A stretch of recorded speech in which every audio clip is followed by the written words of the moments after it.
Hey y'all, thanks for tuning in to another episode of the Peace Podcast. This is season 2, episode 12. Just give me freedom from the enemy, whatever that looks like. And it's not what you think. So we're going to get into that. But have you ever been in a space where you are so intently focused on the story that you're telling yourself or what's happening in your headspace that you miss the actuality and the reality of what's happening externally outside of you? So, there have been times where, for my work, I've been presenting and I'll be up in front presenting, and it'll be one of those days where I'm just in my head, right? And I'm feeding myself these narratives. And so one time this happened, and I'm standing up there, and you see the eyes of the people who are looking at you, and you create a script for the things that they're saying. So it may be like, oh, well, that person looked at me funny, so they must think that this is this, XYZ. So we were doing this protocol, and for the protocol, everybody had to pick a color card. And whatever color their card was the question that they had to answer on the board. So there was purple, yellow, black, blue, green.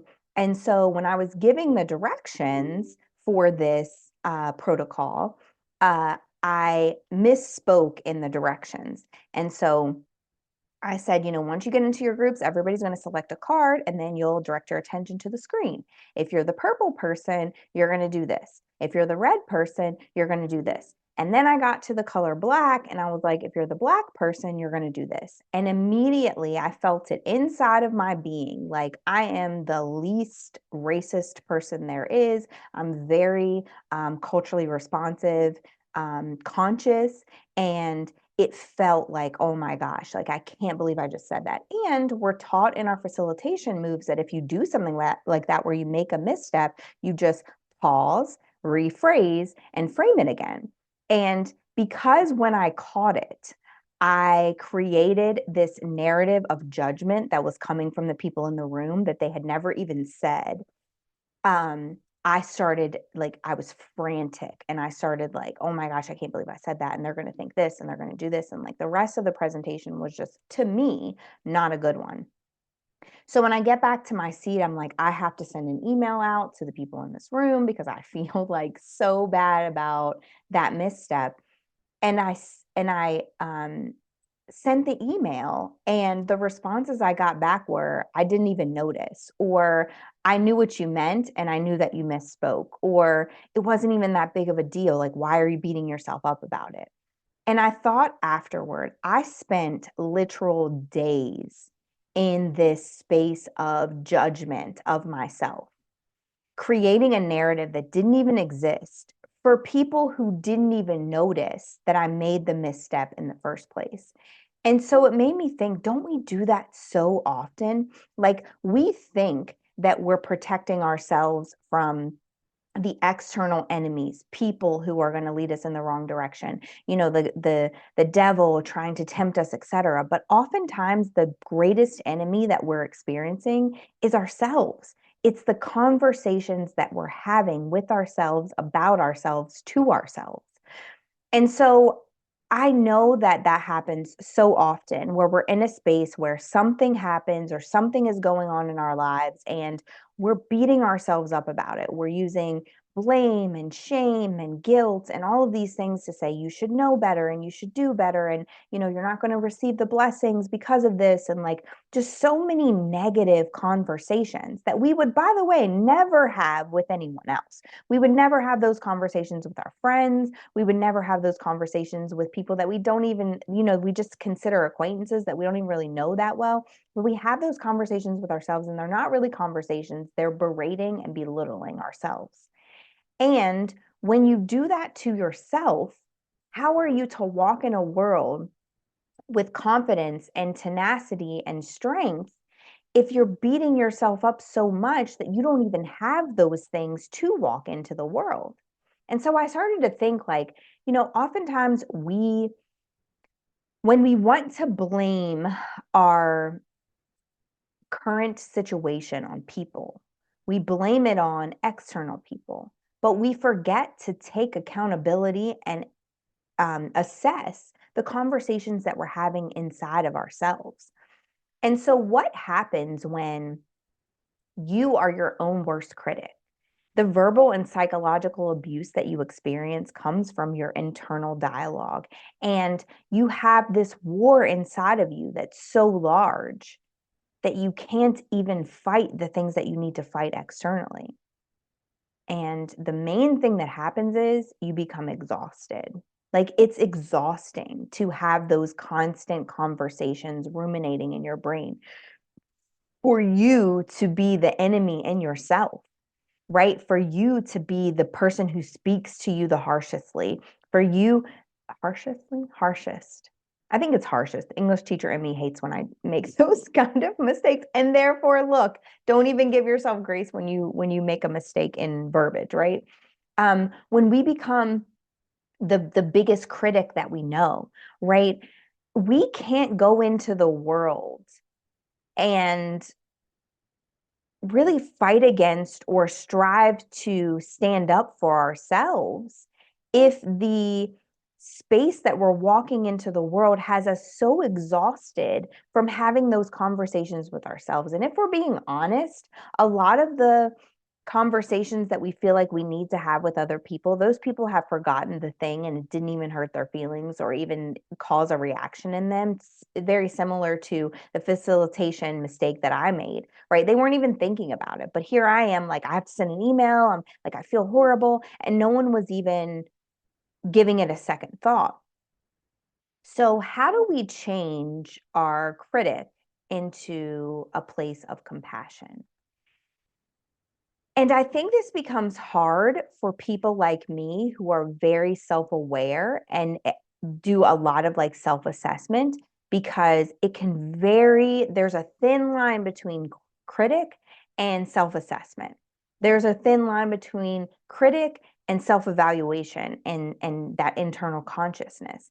And so the way how I am able to really think about, am I critiquing myself or am I giving myself compassion, is I access my why. So I'll be like, you did this thing and it wasn't really in alignment with who you are. And why did you do that? What was the why there? And once I access the why, I'm able to give myself compassion because I can access the timeline too. So let's say, for instance, I give myself that berating because I made a mistake in that facilitation. Then I'll be like, was it really that big of a deal? Like, you made the mistake, you apologize for the mistake, and now you have to move on from the mistake. Why are you giving yourself such a hard time for making the mistake in the first place? And once I figured that out, I can access the age in which I believed that mistakes were not okay to make. And then I can look at me, little 9-year-old me from my 41-year-old vision, and I can be like, you know what? You made a mistake. It's not that big of a deal. You won't do it again. You're going to learn from it. The next time you use this protocol, you might use shapes instead of colors. You might use the colors, but take out the ones that could be offensive. Like, there's so many pivots that you can make. And I access my compassion and give it to myself. Because oftentimes we can see people experiencing something, we can access their why and understand why they're doing the things they're doing, why they're going through the things they're going through. And we can meet them with a sense of compassion instead of judgment. We can not critique them and be their critic, but we can say, I understand why that person would do this because of X, Y, and Z. Whether we think it's right, wrong, or indifferent, we still give them that space of compassion. And why not for ourselves as well? Why not understand that we're human beings navigating this world and we're not always going to get it right? And that when we don't get it right, if we give ourselves the compassion that we would give a child, or we give ourselves the compassion that we would give a teenager who probably is the person who learned to navigate the world the way that we're navigating it now, we wouldn't use those same words that we use on ourselves with those people. And we wouldn't become the enemy inside of us that causes us to shrink and go internally because we're so afraid to make that mistake again. What happens when we're the person who's giving ourselves the greatest amount of psychological and verbal abuse? Again, that's learned from somewhere, but how do we turn that abuse into adoration, right? How do we say, instead of, you're so stupid, I can't believe you did that, because I do that to myself still even now and have to catch myself and reframe it. But I try to, instead of saying, oh my gosh, that was stupid, I can say, you did know better. And in the future, you can do this instead. It's not like, I still adore me, even though I'm making a mistake. So I'm not going to speak to me like I hate me. I'm not going to give myself the same abusive language that I've experienced in past relationships. And sometimes that is the reason that we carry that narrative with us, because we're so accustomed to being the person who has to walk on eggshells, to never make a mistake, to never falter, to never be sad, to never be any emotion other than what serves other people, that we adopt that same script and speak it to ourselves. But we have to meet ourselves with adoration too. We have to say, just like we would to our kids, I still love you and I don't love this behavior, right? And you can do that for yourself too. I still love me so much, but like the way that I was, really vicious with my tongue right then, like I don't want to do that again. And we can choose to pivot and change. Instead of berating ourselves and belittling ourselves, which causes us to be even further internally in our shell, and then we don't have the capacity at which to change the behavior. So if we meet ourselves with a place of adoration, it's saying, you did this thing, but I still love you. You're still lovable, even though you made that mistake. You're still a good XYZ, fill in the blank with whatever that thing is, even though you missed the mark this time.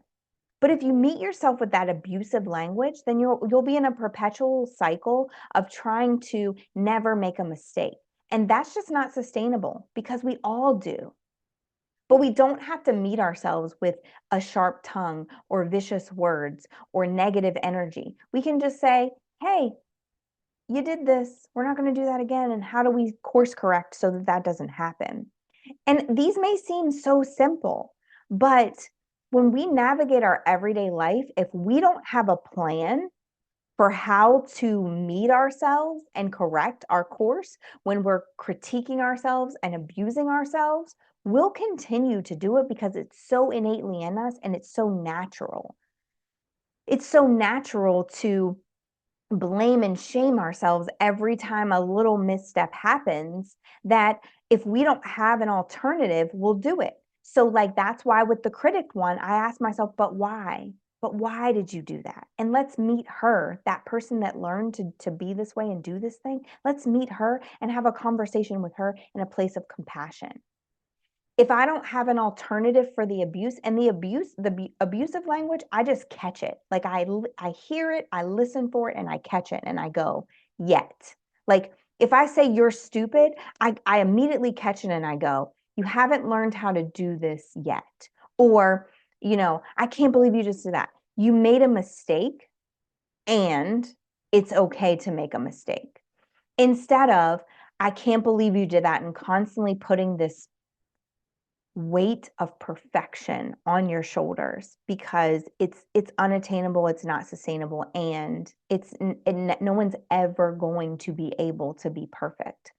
So abusing yourself because you aren't perfect is very similar to being in an abusive relationship that you won't get out of, and that person is constantly trying to get you to meet a mark that they keep changing. And you do that to yourself too, don't you? You're like, oh my gosh, I can't believe you did that. You fix that thing, and then there's another thing waiting in the corner to say, okay, I can't believe you did that now. And it's a constant movement of the mark. The other thing that happens when you abuse yourself is you accept it from other people. And it doesn't sound as harsh coming from someone else when you've already had that language with yourself.